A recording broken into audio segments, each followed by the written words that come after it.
All growth depends upon activity.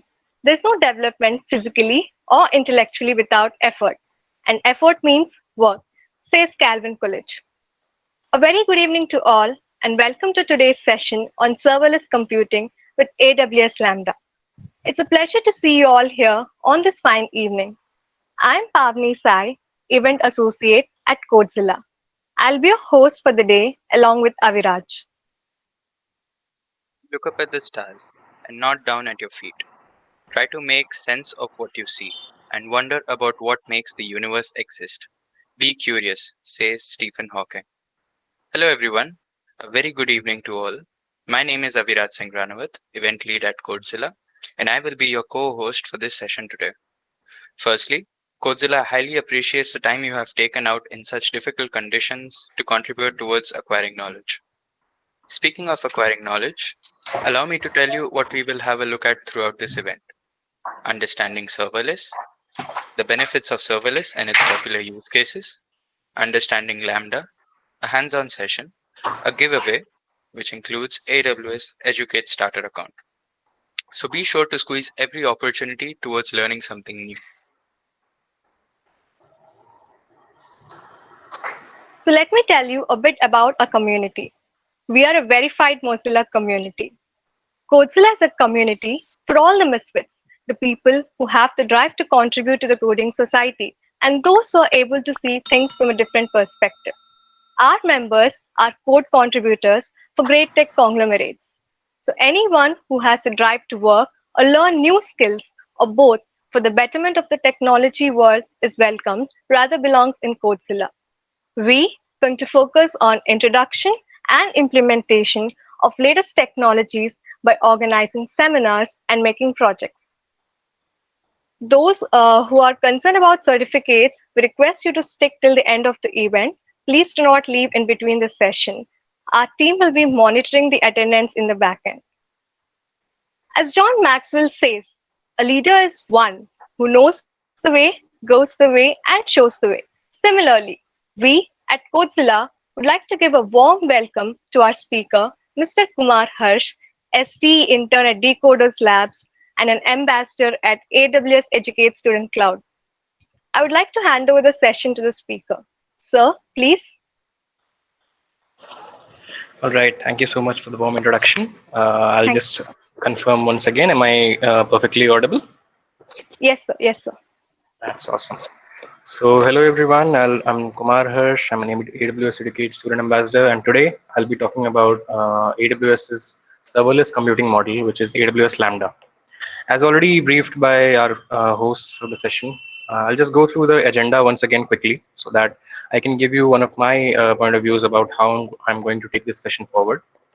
So we're going to begin by understanding what serverless is exactly. What exactly does the word serverless mean? How does this computing model differ from the conventional models that we have currently running on cloud platforms? Then we'll understand if this is different, if this is something new. Does it exactly offer some benefits or not? Is it really useful to deploy? Does it offer us any efficiency, any better efficiency over our current models? Once done with that, we'll then come to realize the fact that it's not one size fits all model. It's something that is used for a particular set of use cases, for which we are going to discover some sample use cases where we can exactly deploy the serverless model and where it can give us an edge over the conventional models. Then we'll move on to discovering about AWS Lambda specifically and how AWS implements the entire serverless computing model and what extra benefits and features it offers apart from the conventional model that serverless itself is. Once done with that, we'll take a look on the new features which it offers in details, because some important points such as triggers and other things have not been mentioned in the conventional serverless model, but are an important feature that are offered by the AWS Lambda. So utilizing them, leveraging their power is one of the best things that we can do when we're using AWS Lambda. We'll take a look at that. Then we'll proceed on to a short question answer session where we'll pause for audience questions. In that time only, I'll be giving away a referral link through which you can activate your AWS Educate starter accounts, which will be used in the next session. I hope you will not be able to use them right away. If someone has an AWS account already or an AWS Educate account already with a starter account attached to it, you can do the hands-on session with me along with me. But the AWS Educate starter accounts that I'll be giving away, they require at least a time of 1 day to get activated. So I'll suggest that you follow the entire hands-on session very thoroughly, and then try it out when you get the confirmation mail from AWS. The last part of this session will be the hands-on part, where I'll be showing you how you can exactly create an AWS Lambda function, and why do we call it exactly a function, and how can it be invoked. Since it's a function, it has to be called somewhere, and how we can go around with that. Moving forward, so there's a little introduction about me here. I'm Kumar Harsh, as I already told you in the beginning. I'm an AWS Educate Student Ambassador, and that is something that AWS has started this year recently.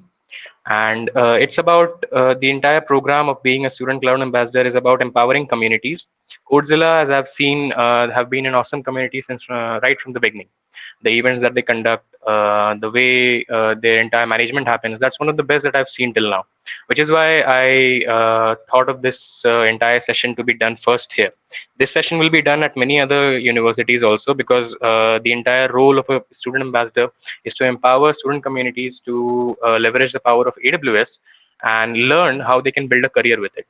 Now, serverless is just one way in which you can build a career for yourself in AWS. There are many other ways, and I'll be, along with other ambassadors, I'll be holding a lot of such sessions in the future.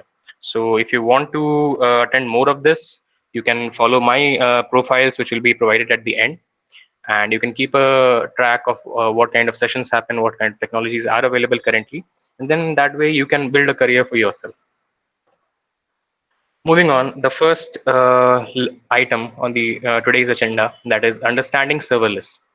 Now, what exactly do you get? What exact picture do you get in your mind when you talk about a serverless computing model? Whatever models that we have thought of till now, they have always been about a server and a client. It's always been a machine that's been sitting up there at data centers, which is handling requests, sending out responses, and your mobile devices, your browsers have been client. But then, how does serverless fit exactly in there? And what exactly does a model without a server mean? So, the serverless way of doing things is to not care about how the machine is going to be structured. The conventional method that we have seen in which a server is created is, first of all, you have to set up a physical machine, physical or a virtual machine. Everything runs physically, that's 100% true. But in the case of cloud platform providers, the way the entire thing goes is that you are allowed to rent virtual machines on actual physical machines that have been deployed by AWS. So AWS has other services also, which are called Elastic Compute or EC2. If anybody has any idea of it, then EC2 is a service that is used to create virtual machines on the AWS cloud. Now, if you create a virtual machine using EC2, you have to worry about a lot of factors. It's not just about having a EC2 machine, it's also about managing how much time it is going to be running. Sorry. It is also about managing which people have the access to edit data on the machine. It's also about managing the entire software that runs on the machine, because you do not get anything pre-installed. If you want to set up a server, you have to install something like Apache Tomcat or IIS or whatever requirements you have. So you have to take care of a lot of things just to get a simple server up and running. Now, the serverless way of doing things is just caring about the code that you have to run. You don't have to worry about any sort of machines, any sort of software which has to be installed. You only have to worry about your runtime environment, which basically means what language you are using to write your code. And you have to worry about the code that you're going to write, that it has to be perfectly efficient. Now, each function runs independently in the cloud. This means that if you are creating a server, and if you compare that server with a serverless model, then in that case, a server has to have everything inside its own environment. If you want to create 3 endpoints for an API, you need to have all those 3 endpoints inside one single server. If that single server goes down, all the endpoints go down. But in the case of serverless functions, if you have 3 separate endpoints created, 3 separate APIs created, which are running independently as functions in themselves, then the functioning of one of those serverless models does not affect the functioning of the other ones. So that way you have a more reliable system in which if by chance something fails, if by chance you have an error, if by chance you have a crash, then you can handle that better. Coming to the third point, yeah, it still technically runs on server because things cannot run without a server anywhere. It always has to be on a machine. It always has to be a computer. Even cloud is someone else's computer. It's just that. So there has to be a physical machine always. But the difference that comes in the middle is that you do not have to take care of the machine. You do not have to maintain the machine. That's the biggest benefit offered by the serverless model.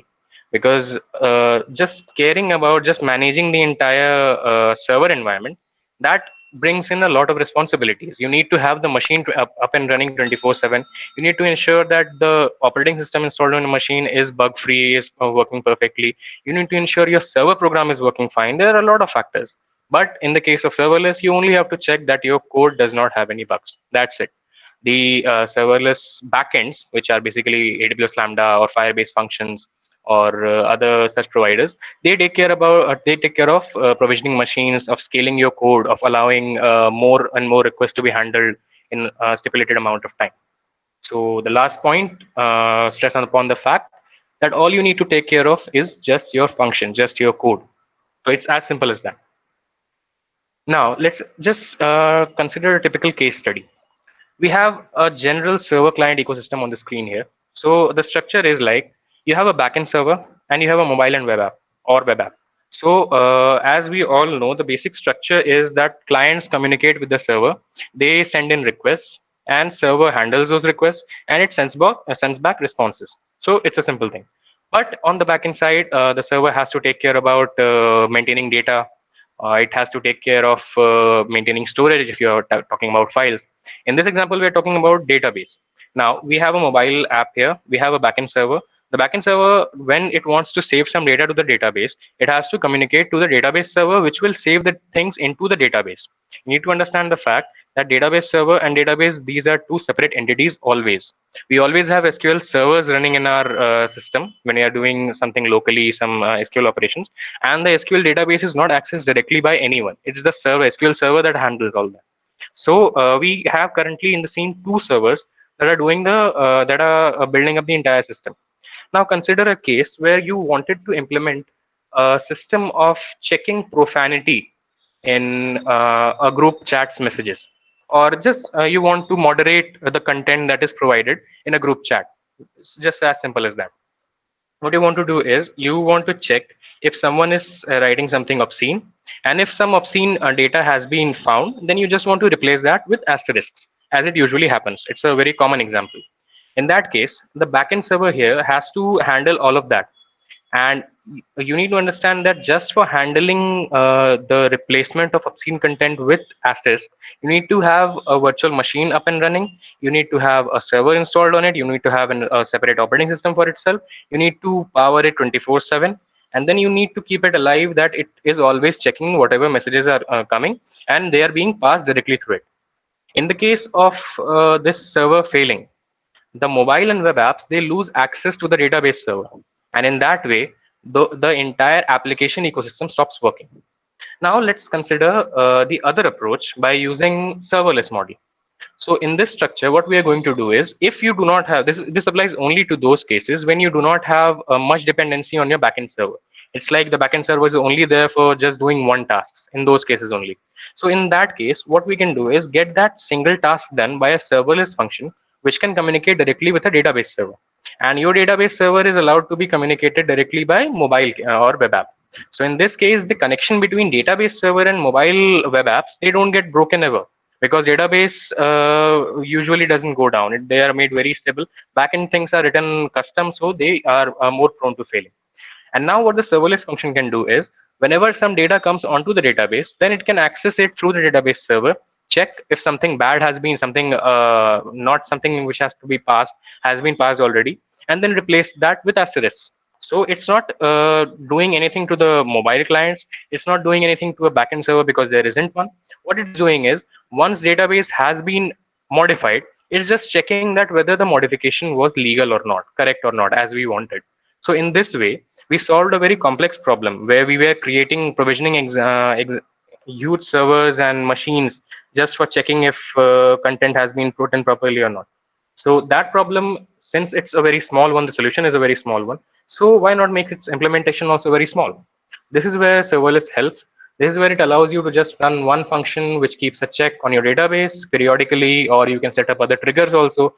Like if you want it to be checked as soon as it is written, or if you want to be checked periodically at night once, in the day once at a certain time. So those things can be configured.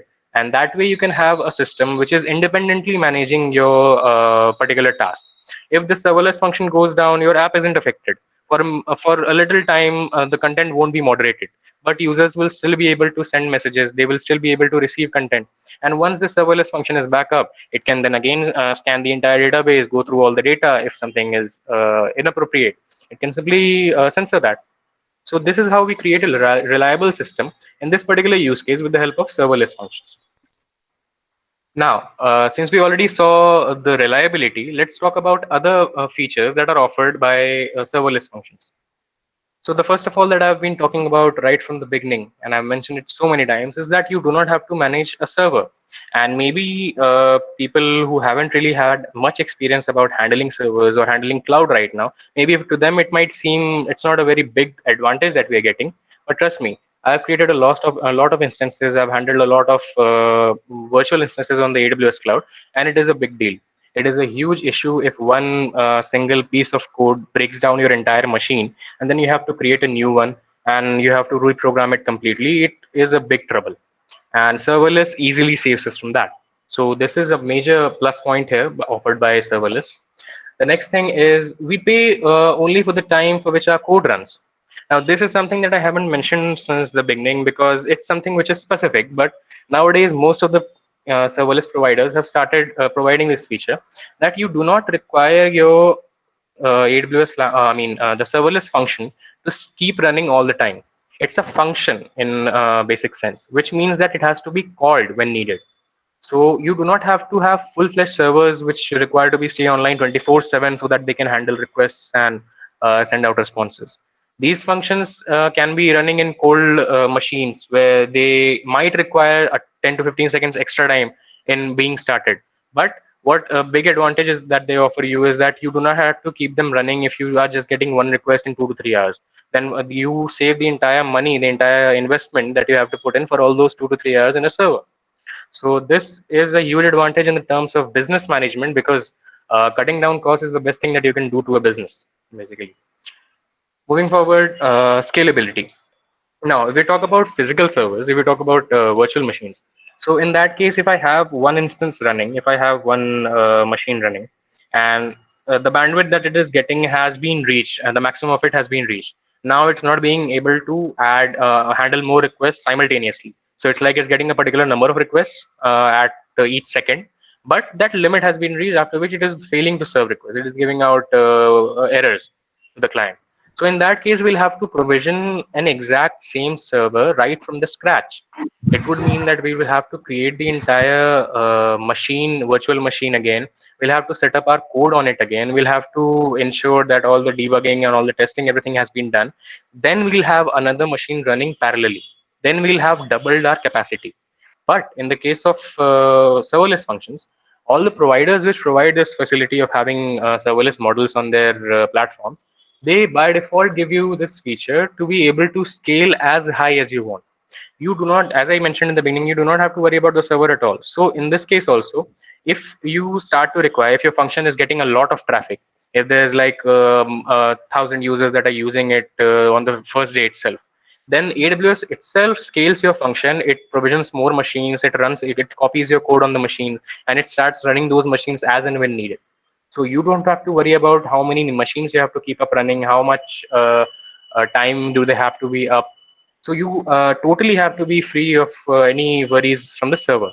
So this basically goes on to give the developers more freedom in terms of optimizing their code so that each call of the function that takes as minimum time as possible so that they can improve their efficiency. So this basically cuts down costs and allows you to scale easily without worrying much about the dependencies. Now, this is an additional feature that is offered by AWS and some other top cloud platform providers, which is the concept of triggers. Now, as AWS provides exactly, you can configure triggers to run your functions in response to events. This line, what it means basically is that you can set up stimulus or stimuli for your function through which they will be called. It's not like you have to always send a get request at a particular URL to get something from there. As I mentioned in the example in the beginning, you can have a serverless function configured to your database server, which monitors whenever something new has been written to the database, and then gets triggered, gets called, and does what it has to. So in that case, it's like you're not always going out and telling it how it has to work, when it has to be called. You only have to worry about fixing out the things once in the beginning, and then ensuring that the entire set of events, they are getting called on time. So if you talk about the possibilities, you can even have complex requests that are sent out by Alexa, Amazon Alexa. Like if you configure your function as part of an Alexa skill, you can even configure it in a way in which a user says something out to your Alexa device, and then a function is triggered, then it does some work and gives out the response to Alexa itself. So this is how the entire concept of servers and serving requests, handling things on the back end is now creeping into our daily lives, our mobile phones, or our daily use cases. Earlier, servers were only just for clients. A client, if there's a client, there has to be a server. If there's no client, there's no point of a server. But now, with the concept of serverless models, you can have your integrations so seamless that you don't even have to worry about having an exact client or an exact server. This is how tech is melding into each other. This is how services are coming together to provide the best experience to users. Now we're on the next part in which we'll be talking about the use cases of AWS Lambda. Before that, we'll talk about serverless models use cases. Then we'll narrow it down to AWS Lambda. Database maintenance, as I already mentioned in the beginning, the example of having a database server or a backend server which has to filter content, moderate content on your chat app. So it's one of the common use cases in which you need just a tiny bit of function. It has to be a little code which checks if a particular kind of regular expression is matched by the content the users are sending. And if it is matched, you have to filter it out. If it's not, then you have to leave it off. Or you can deploy ML. Even ML is integrated very easily with serverless. So the common things that you can do in the field of database maintenance is like filtering out profanity or inappropriate content. You can clean old records. You can configure your functions to work as if whenever a new record is added, it will just go through all of the records in the database and check if something is too old, something can be removed. It will simply clean it off. So you have a light and correct database all the time. It can also remove duplicate records. This is a very common use case in which servers have to be configured to first check if there is a record already. If not, then only they have to add. So instead of having all of that complexity, what you can do is just let the user add whatever data he wants to add in the database, and then your serverless function can handle removing the duplicate records. So this is one of the ways in which serverless powers the entire database structure. Media manipulation, this is one strong point. Like if you have been involved in software development, you might have come across use cases where in a particular app, if you are taking in photos by the user, if you are allowing the user to upload photos, then you require those photos to be of a certain size because you have a limit on your bucket out there. You only have around a GB or 2 GBs of data storage available, and you have to fit around 1,000 users data into that. So you need compression, and you cannot assume that everyone is going to give you photographs of 100 kilobytes only, but that's what you require, right? You cannot force the user to compress it manually. So in that case also, serverless comes in to help. It allows the user, it lets the user to be free completely. User can upload whatever size, whatever thing they want. Even if it's a 2 megabyte photo, that's no big issue for a serverless function, because what it will do next is it will, as soon as it is triggered by your bucket, as soon as the bucket sends the event that a new file has been added, then the serverless function will be triggered. It will check if the file has a size in the limit that you have specified. Like if you have specified like you want only 100 kilobyte images to remain in your bucket. So it will check if you have a 100 kilobyte image only. If not, then it will invoke another function which will be to compress the images. We already have so many image compression libraries which can be run on backends on servers, but they can be equivalently run on serverless functions also. And since it's a small task, so instead of having a 24/7 server up running always and having it provisioned for all the time, what we can do is just use it when triggered. So this can be used to compress images. It can also be used for creating thumbnails from PDFs and videos. Many a times when you're creating a video app, you require the user to see only a thumbnail or two or three photos. But if the data is coming from the user itself, if user only is uploading the video, then you cannot ensure that the user will go through the entire hassle of creating thumbnails and then attaching it with the video. So you can configure a simple basic serverless function which will help you to create thumbnails from PDFs and videos.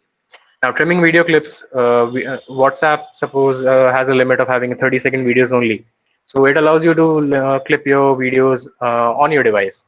But let's be honest, we have found that to be very problematic because there are times when you want to send a bigger video to someone and it's just not possible. It has to have a limit. Once it goes up to above 100 MB, you have to trim it off. You have to send in two parts. But if you're building something of similar sort and you want the user to be free, that whatever size they want to send, they should be allowed up to a certain limit, obviously, because you won't want them to be sending gigabytes of videos out there. So if you want to increase the limit up to 200 MB, 300 MB, but you still want to ensure that your database, your bucket is not getting full just by two or three users, then you can use serverless. Once the data has been sent already, you can either configure it to be trimmed, you can either configure it to be deleted even if the data is non-relevant now. So this is how you can utilize the power of serverless without actually going for a full-fledged big server. And one interesting implementation that has been recently possible by the use of serverless. Earlier, serverless wasn't exactly planned to be built for HTTP REST APIs. But as things have progressed, as Firebase functions came up, as AWS Lambda came up, the new version, then it has now become possible to deploy an entire API just through a serverless function. Now, what difference does it make exactly? An API, as we know of, is a backend server that stays up 24/7, just a conventional server which handles requests, gives out responses.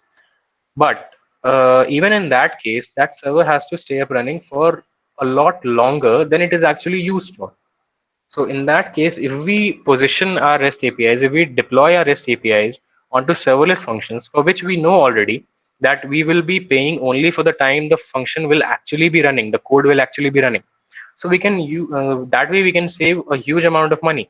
And also, if it is an HTTP REST API built on a function, a serverless function, then in that case we can split out our APIs. We do not have to sorry, we do not have to depend upon a single machine. We do not have to rely on one platform provider like AWS has given you a particular instance.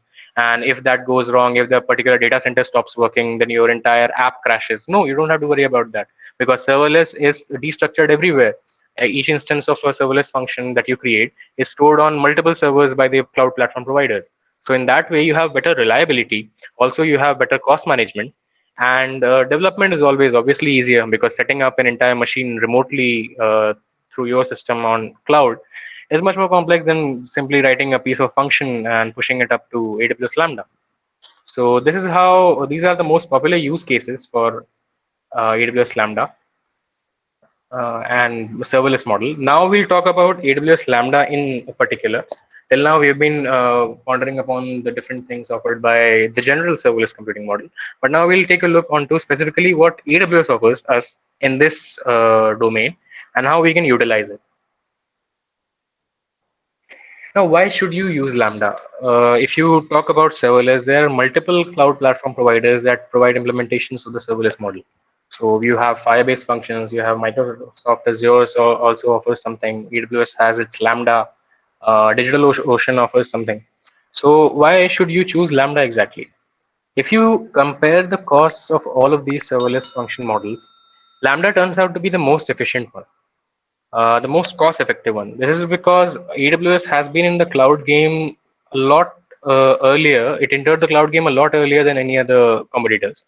There were competitions out there earlier, but they died out and AWS remained. And this is the reason why it dominates over the 70% of today's world's cloud. So it's like all the machines that all the applications that you have running, all the code that you see, the backend server, most of them, 70% of them are running on AWS. This is how huge it is. And this is why it is able to provide you with much cost effective solutions. Is someone trying to say something?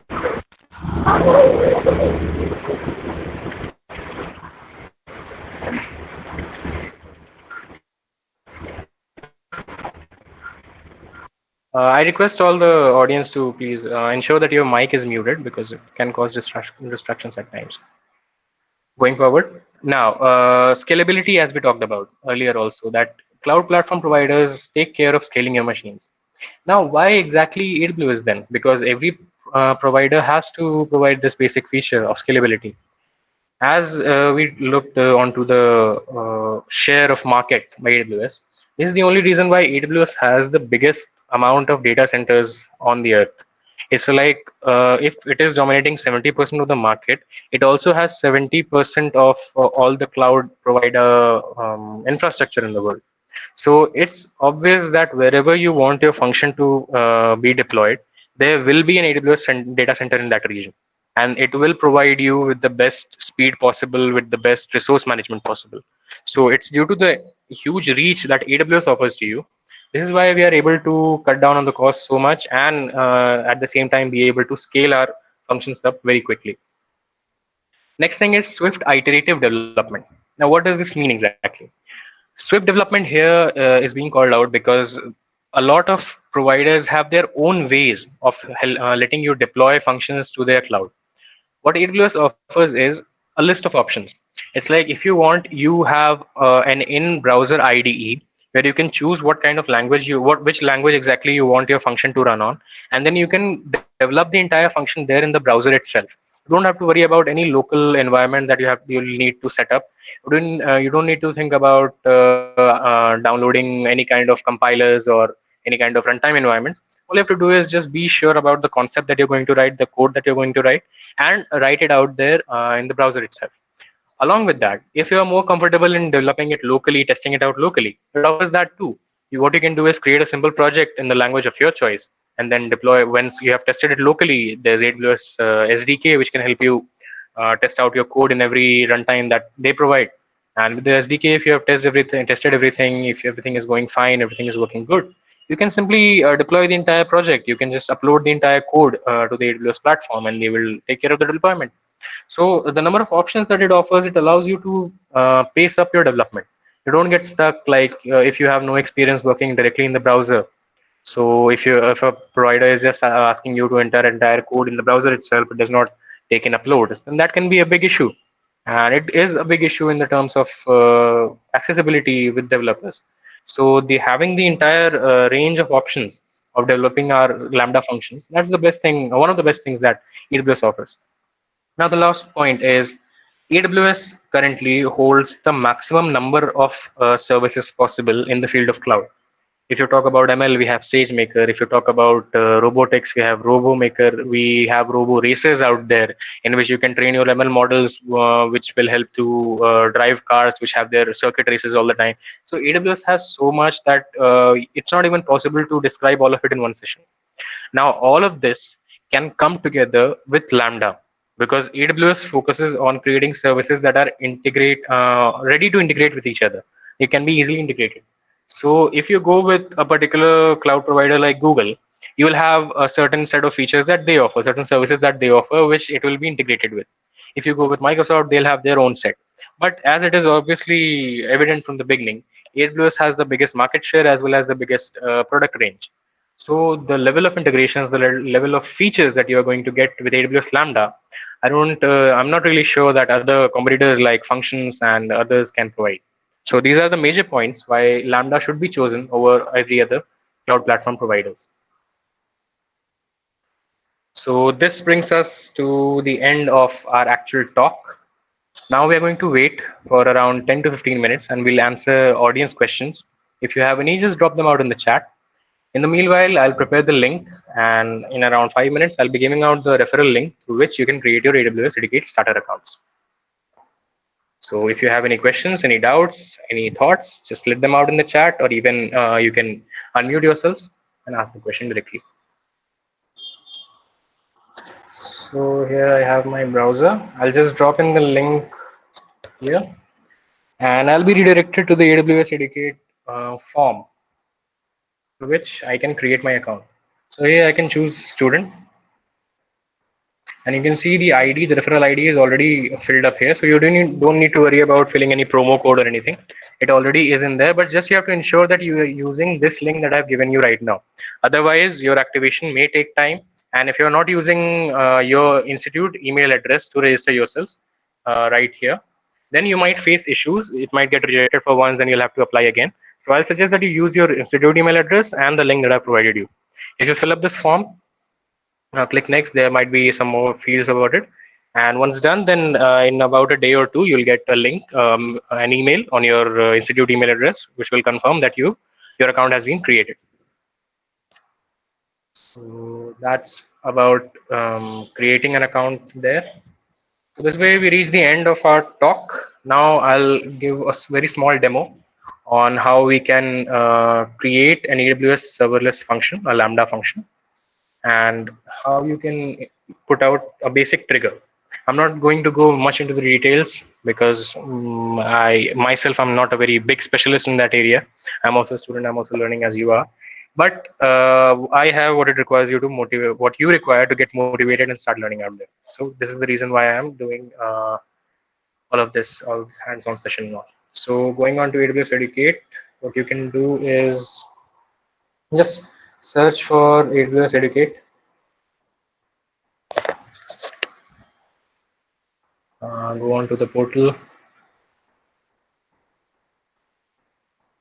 This is the link that you would have followed if you didn't have a referral one. There's no ID as you can see here, but you have to ensure that you're using the referral thing so that you get through easily. Now on this page, I'll be just signing in. I already have my details entered. I just have to sign in.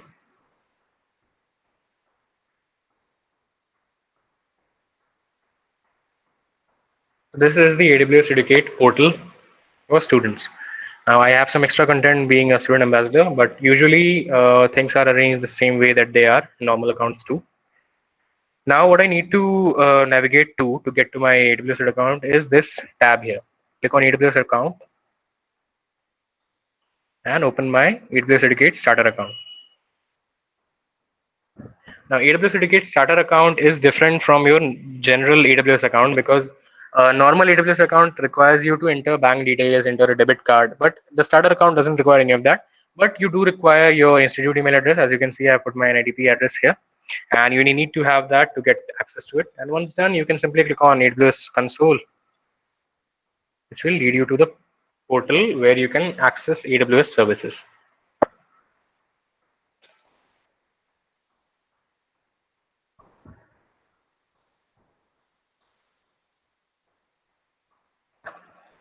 So as I've been already using Lambda, I have it up here, but you might not find it always on the top. So what you can do is look for AWS Lambda.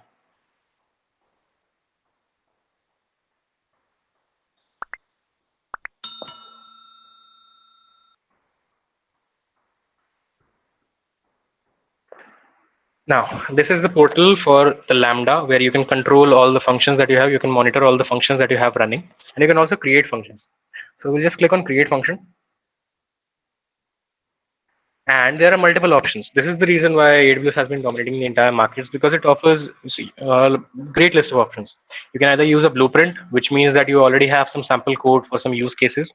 You can use some code that some other users have used till now, like they have an entire community of their own app repositories from which you can deploy one app. But now we'll be going with a scratch hello world example. We just have to name our function here, hello world. And I prefer Node.js for development, so I'll be running it in Node.js, but you can have the entire list of the languages that are available. As I mentioned, Python, Node.js, these are the most common ones, but you have Java, you have Ruby, you have Go, you have .NET, so there are a lot of options. Going with Node.js, and I have to click on create function.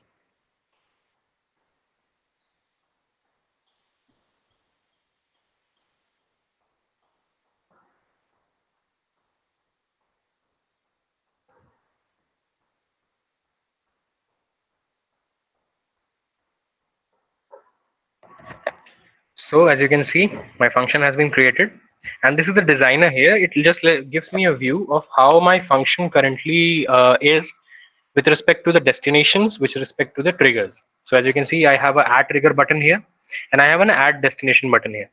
So what I want to do right now, first you can take a look down here to the code. So this is the IDE that I was talking about. So here you can open up more files, you can write more code, you can create functions, you can create more complex projects and connect them all with the index here, index page. The index page gets triggered every time this particular function, this hello world thing will be called.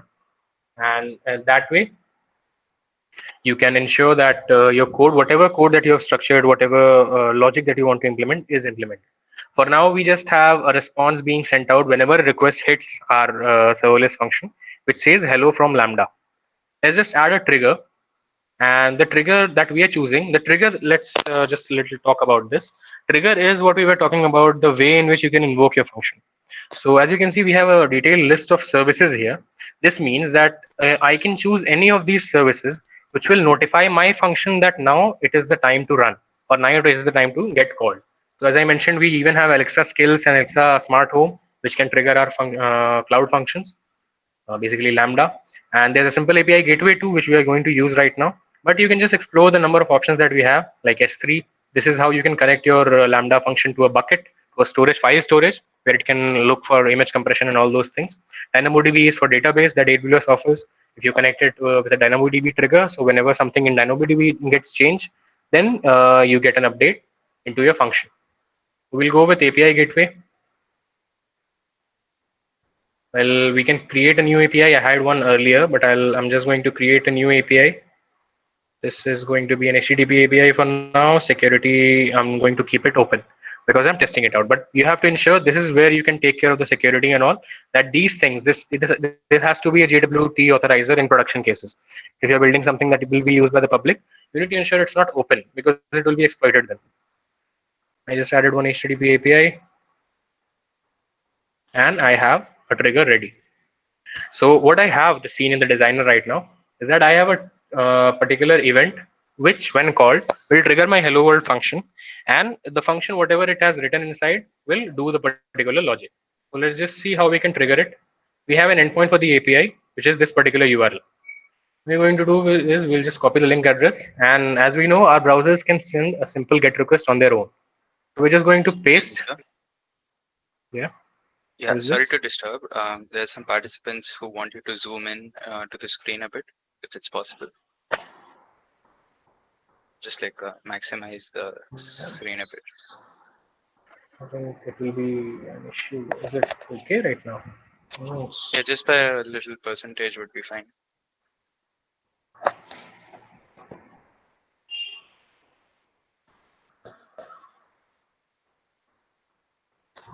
I'm at 200% right now. Is it looking good?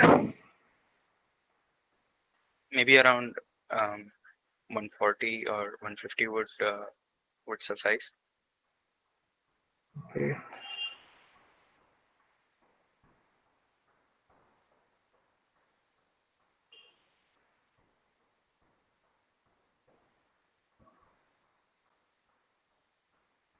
So now is it okay?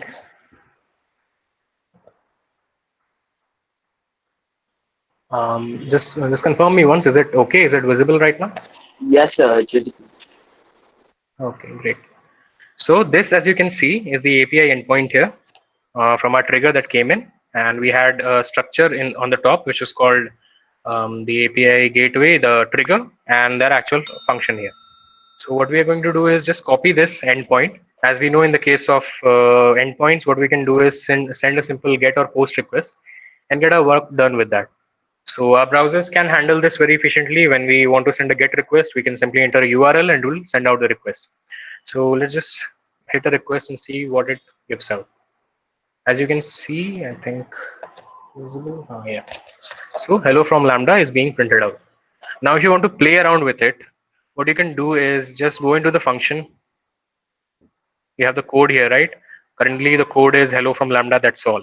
What you can do here is just take in the input as two numbers and try adding them out. Now, those things will be out of the scope for this webinar because we are already hitting the time mark. So now I'll just be ending the session, and I'm again open for questions if anybody has any questions regarding the entire hands-on that we had right now. And I'll be sharing out the certificate links. So meanwhile, you can put out your questions in the chat.